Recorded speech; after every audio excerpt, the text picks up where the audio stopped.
You guys want to start by introducing the band? Well, yeah, I'm Chris. I guess I'll introduce everybody. This is Kimmy. I'm Kimmy. That's my cousin Sean Zorn over there.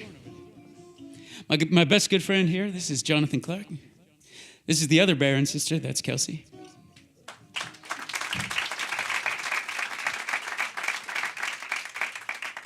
So, Chris, I know most people would recognize your voice or your name from Dashboard Confessional. They might. And is that project over, or is this band kind of concurrent with that, or is it instead of?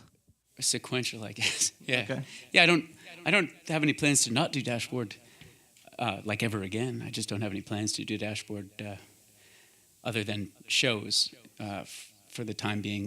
We're having a lot of fun writing music together. It feels very natural, and it kind of feels like where I am and we are as songwriters, you know. And I'm sure it'll feel that way again with Dashboard. But for the time being, Dashboard's kind of happy just doing shows here and there and getting a kick out of it. And this is kind of not a side project; it's a real band now. So, what's the difference between the writing process for like a Dashboard compared to this type of band? Well, I think it's.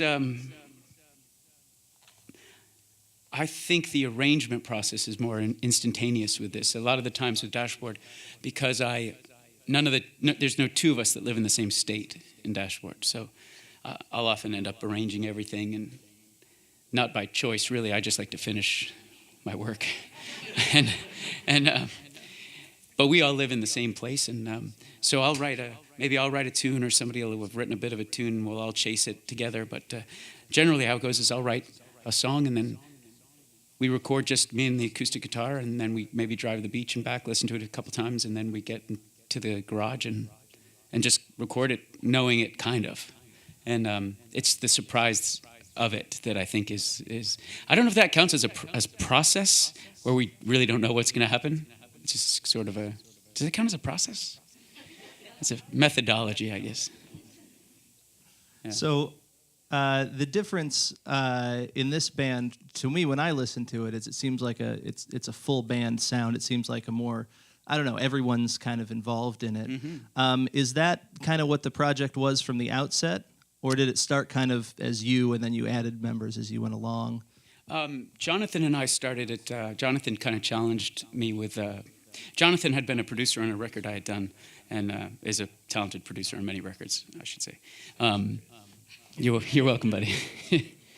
Yeah, just a little plug there for my buddy. Anyway, so he had made a challenge to me at some point. He said, you know, if we're sitting out on the back porch, this is the kind of music I play, you know.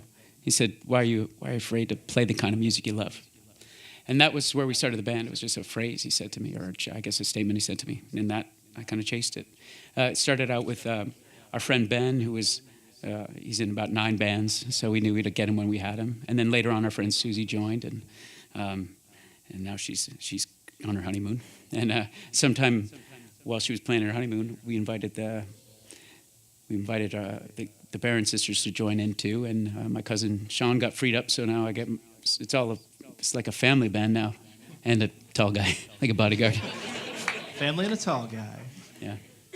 That could have been the name of the band. Speaking of the name, how did that come about? I have images of like organized silverware, or I'm not sure. Yeah, that's exactly right. Yeah, nailed it. We like to keep it polished. It started because when it was just Jonathan and Ben and Susie and I, we were from these 4 different places, you know, and music was the road that we had in between us. So we were like, it wasn't where we were going off the forks of the road, the various forks of the road. It was where we were meeting in the middle of them. And so we just started calling the garage Twin Forks, like the spot where we would meet. It wasn't intended to be the name of the band, and then at some point we decided, well, if we're a band now, we kind of need a name. And we'd written it on the wall there, so we were like, well, that one's good. Use that. So you said that when you were just playing music, this would be the kind of music you would play. Mm-hmm. So obviously there's memories, there's influences, right? Sure, yeah. So what kind of influences from when you were younger? Oh, I listened to a lot of Dylan. Paul Simon was a big deal. Paul Simon still is a big deal to me, so was Dylan. I shouldn't say was. Fleetwood Mac is a big deal, especially Lindsey Buckingham. You know, like that kind of guitar playing is what I chase all day long. And then Guy Clark and Steve Earle and things like this. Artists that I don't know I represented well when I was doing Dashboard. It wasn't the similar kind of music, but it's what I would play. I'm not sure I would sit around and play stuff that sounded like Dashboard if I wasn't at a Dashboard show. You know what I mean?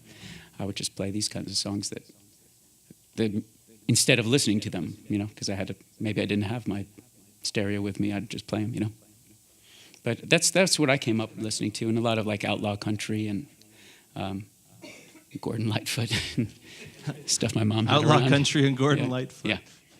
Who looks like Bryan Cranston now. I don't know if anybody's picked up on this. We should make him dangerous, finally. I want to see Outlaw Gordon Lightfoot. That's right. That should be a genre of music. I think I read somewhere, and maybe I made this up, but I think I read somewhere that you kind of had to relearn playing the guitar almost for this type of band. Oh, I guess I kind of had to finally learn. I don't know if I had to relearn. You know, well, actually, the way I played guitar is just like every other, well, not every other player, but the genre I'd come from, like coming out of like punk rock and hardcore music, which was exciting, and it's not something I've run from as a player, but I was trying to emulate the way the bass and drums and guitar lock in, you know. It's really heavy-handed and really percussive, and but the artists that I just mentioned to you, Paul Simon and Lindsey Buckingham, and that's all Travis picking for the most part, and it's a style that I thought was like this wizardry, you know, like those guys are magic, you know. Nobody can learn that, but it turns out somebody can learn that. So I efforted to do that, and it took a long time for me to. It didn't take me a long time to learn how to play Travis picking, but it really taught me a long time. It took me a long time, excuse me, Jason, to find the other melody that's hidden in that, because when you play Travis picking, there's melody within the guitar line already. It's not just a chord. The melody's floating in the air. So you've exhausted a melody. Now you've got to find a new one, and that's pretty exciting for me. You know, I'm always trying to trick myself into writing songs. You know, it's because it comes out of the ether somehow, or at least you think it does. You know, I don't know how it happens. I don't want to try to figure it out, but I just keep trying to make it harder. Well, great. Let's keep trying to figure it out. Let's hear some more music. Give it up for Twin Forks.